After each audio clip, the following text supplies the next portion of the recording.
Good morning, students. Hope you all are well. So today we are going to discuss our next chapter, that is human body and the circulatory system. Okay. So circulatory system is actually very important for our transportation. Transportation of what? Transportation of nutrients and transport of different materials from one part of the body to the other part of the body.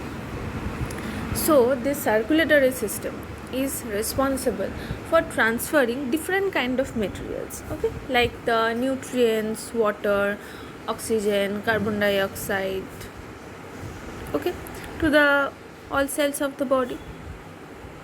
And it also carries the waste products, which the waste product create during our respiration, like the carbon dioxide and the urea from our kidney cells or from our body cells, or it will give this kind of waste product to the excretory organ for its removal from our body, so that our body will be strong, fit and healthy. So circulatory system contains main two parts.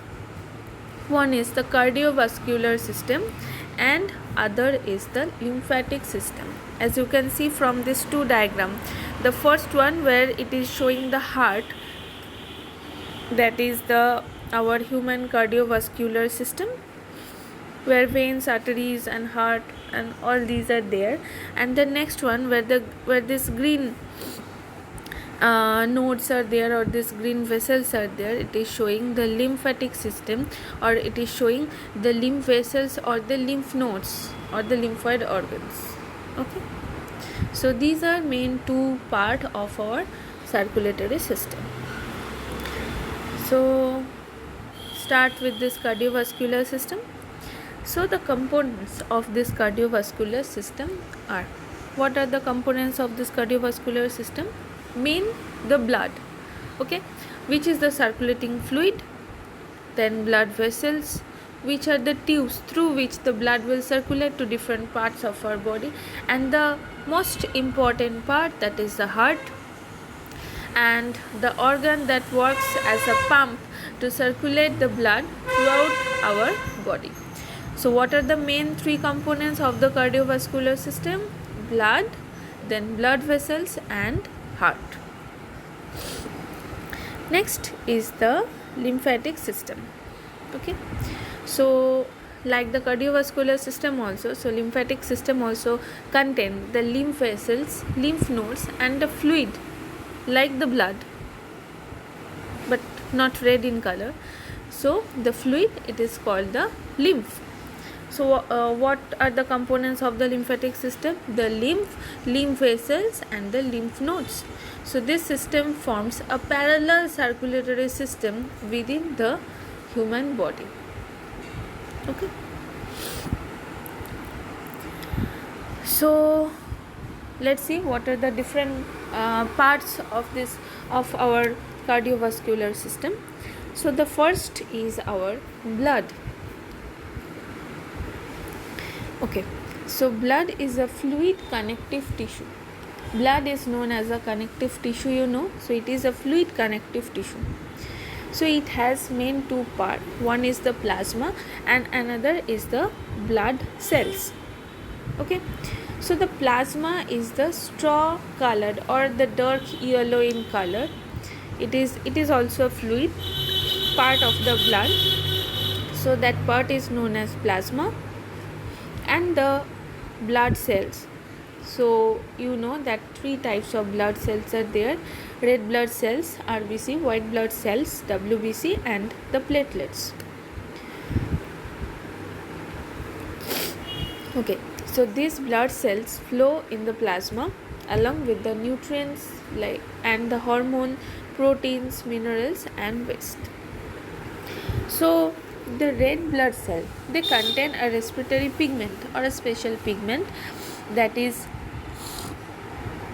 known as hemoglobin. So that pigment gives the blood its red color.